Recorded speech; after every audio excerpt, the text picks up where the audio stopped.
어제 저녁에 싱가포르 감염자 동선 공개가 또 있었습니다. 5월 17일 주롱 웨스트 웹마켓하고 푸드센터에 들렸대요. 시간은 9시부터 9시 30분이라고 합니다. 오전이고요.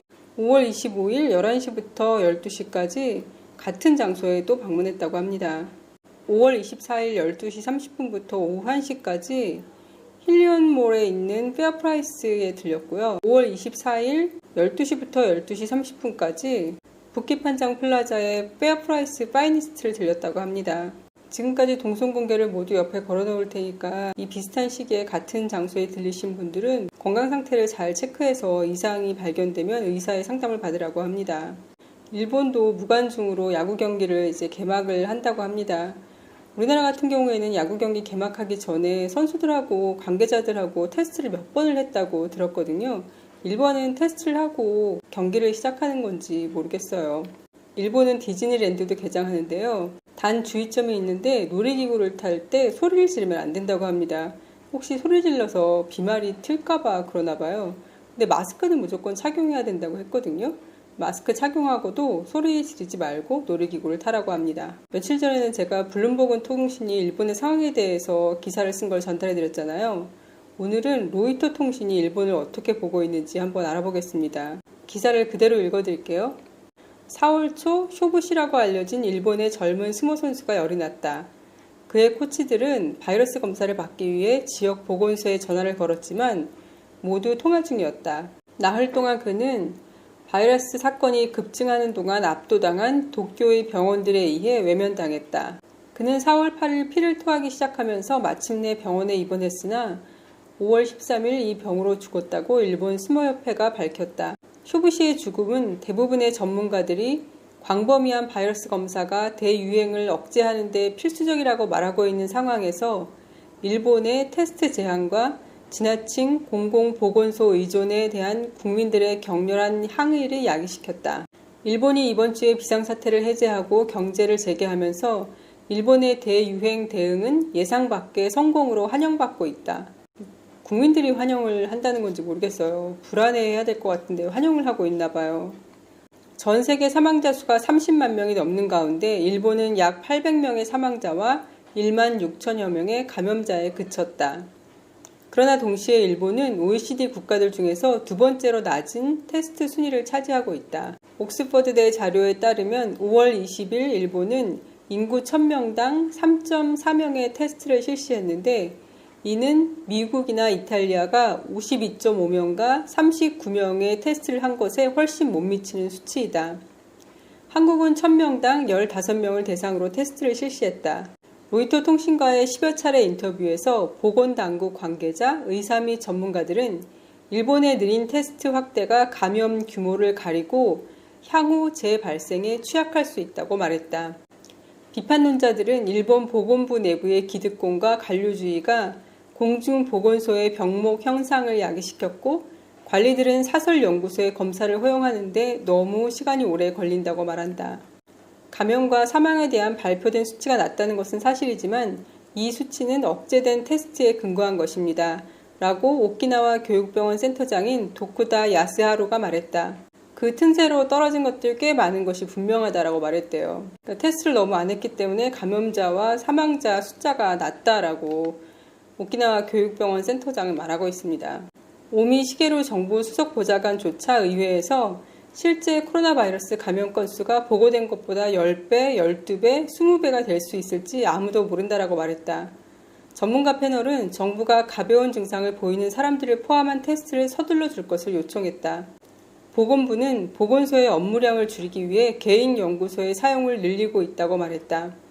도움을 필요로 하는 사람들을 대상으로 검사를 실시해야 한다는 우리의 입장은 처음부터 한결같았다. 가토 다쿠마 보건부 부장관은 로이터 통신과의 인터뷰에서 우리는 지속적으로 검사 용량을 늘려왔다라고 말했다. 공중보건센터는 일본의 대유행 대응의 최전선에 있다. 한국은 과거 전염병의 여파로 공중보건 시스템을 강화한 반면 일본은 1990년대 이후 공중보건센터의 수를 절반으로 줄였다. 과로한 직원들과 수많은 전화에 시달리고 있는 보건소들은 정부의 더 많은 개인 클리닉들이 PCR 검사를 할 수 있도록 허용해 줄 것을 정부에 요청했다. 일본은 하루에 최대 22,000개의 PCR 테스트를 실행할 수 있다고 말하지만 실제로 하루에 3분의 1, 약 6,000개의 테스트가 실시되고 있다. 보건부에 따르면 약 75%의 검사들이 공중보건소와 정부기관을 통해 처리되었다고 한다. 보건소 이사회는 앞서 5월 6일 서한에서 가토 가스노부 보건부 장관에게 일본의 검사 정책을 전면 재검토할 것을 촉구했다. 이들은 로이터 통신에게 그 서한에 현재 바이러스에 대한 PCR 검사가 충분하지 않다고 적었다고 했다. 일부 지방정부는 4월부터 지역의료협회의 도움을 받아 임시 시험소를 운영하기 시작했다. 보건소가 넘쳐나는 동안 대학 연구실은 한가하게 앉아 있었다. 노벨상 수상자인 교토대 줄기세포 생물학자인 야마나카 시냐 교수가 실험 능력을 높이기 위해 자신의 연구실을 제안했다.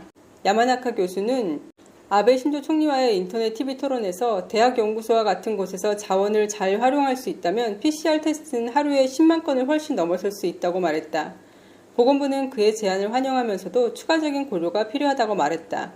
우리는 이 긴급한 시기에 그들이 도움을 제의해 준 것에 감사한다. 사코이 마사미 보건부 차관은 로이터 통신과의 인터뷰에서 우리는 그들의 제안에 우리의 요구를 신중하게 맞춰 함께 일하고 싶다고 말했다. 그런데 이 보건부의 말을 곧이곧대로 믿지 않는 일본 사람들도 있나 봐요.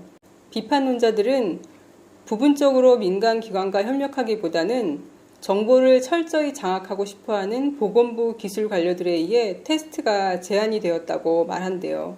런던 킹스 칼리지의 인구보건연구소를 이끌고 있는 켄지 시부야는 관리들이 공중보건소를 이용하여 양질의 연구자료를 수집하기를 원한다고 말했다. 이 켄지 시부야라는 교수님은 런던에서 학생들을 가르치고 있는 교수님인 것 같은데 일본 정부에서 테스트를 굳이 개인 병원에 넘기지 않고 공공보건소에서만 하려는 이유가 양질의 연구자료를 수집하기를 원해서 그렇다라고 말씀을 하고 계시는 거예요. 진짜로 이렇게 생각을 해서 말씀을 하시는 건지 아니면 일본 정부의 편을 들어주고 있는 건지 모르겠네요. 보건부는 의도적으로 검사를 억제하고 있다는 과학자들의 의견을 부인하며 정부의 접근법이 지금까지 성공적이었다고 말하고 있대요. 보건부 사코이 씨는 의사들이 필요하다고 생각하는 PCR 검사를 실시하는 게 중요하다. 그래서 정부가 보다 많은 사람들이 테스트를 받을 수 있게 하기 위해서 4월부터 검사를 하는데 공공보험제도가 적용되기 시작했다라고 그게 정부의 노력이다라고 얘기를 하고 있대요. 사코이 교수는 시험 결과를 활용해 정책적 대책을 세울 것을 생각하면 시험 횟수를 늘리는 유연성이 부족하다는 우려를 이해할 수 있지만 당분간은 현행 방식을 계속 유지할 필요가 있다라고 말했답니다. 그러나 이 접근법은 일부 전문가들에게 경종을 울리고 있다. 일본에도 그래도 이걸 염려하는 전문가들이 있긴 한가 봐요. 도쿠다 역학 전문가는 일본이 올바른 조치를 취했다고 믿는 것보다 그저 운이 좋았을 뿐이다 라고 보는 것이 안전하다라는 말로 기사가 마무리됩니다. 한 사람 감염자가 나오면 더 전파되는 걸 막기 위해서 한국은 그 사람이 다녀간 곳을 다 검사를 하잖아요. 그럼에도 불구하고 이태원발로 시작된 감염자 수가 계속 끝도 없이 나오고 있는데 심지어 하루에 79건이 발생되었다는 소식을 싱가포르 뉴스를 통해서 접했어요. 정말 걱정스러운 숫자인데요. 그런데 5개월째 지금 제대로 검사를 안 하고 있는 일본은 하루에 20명, 30명 이렇게 나오고 있는 거잖아요. 만약에 한국처럼 검사를 하게 되면 도대체 몇 명이 나올지 궁금합니다. 일본이 한국에 대해서 국경을 계속 막는다고 해서 차라리 잘 되었다고 생각을 했거든요. 근데 이게 일본하고 한국 사이에 국경만 막는다고 해서 되는 게 아니라 일본 사람들이 다른 나라 갈 수도 있는 거고 한국 사람들이 다른 나라 갈 수도 있는 거잖아요. 중국에서 지금 그린 채널이라고 운영하고 있는데 그린 채널이 뭐냐면은 일부 출장 가는 사람이 최소한의 건강검진과 검역을 거쳐 중국을 들어갈 수 있는 거예요. 이 그린 채널을 처음 구축한 나라가 한국이랑 처음 구축을 했대요. 그래서 한국 같은 경우에는 상하이, 텐진, 충칭 등 10개 지역을 그린 채널을 통해서 출입을 하고 있다고 하거든요, 중국을. 그런데 이 중국에서 그린 채널을 같이 할 나라들을 더 늘릴 거래요. 그 나라들에는 싱가포르, 일본, 영국, 독일, 프랑스, 이탈리아, 스위스라는 거예요. 일본이 들어가 있어요. 중국도 일본이 저런 식으로 테스트하는 거 모르지 않을 텐데 일본과 무역 거래가 있으니까 사업 교류를 계속 하기 위해서 출장 오는 사람들을 받아들이려고 하는 것 같아요. 중국도 저렇게 나오는데 일본이랑 교역량이 굉장히 많은 동남아 국가들도 앞으로 일본 비즈니스맨들을 점점 더 받아들이지 않을까 그런 생각이 드네요. 싱가포르 정부에서는 상호 간의 여행을 재정립하기 위해 중국집 관리들과 협의해왔고 곧 발표가 있을 거라고 합니다. 그리고 싱가포르는 호주, 캐나다, 뉴질랜드, 한국 등과도 국경을 넘나드는 필수적인 여행을 재정립하기 위한 논의를 하고 있다라고 밝히고 있습니다.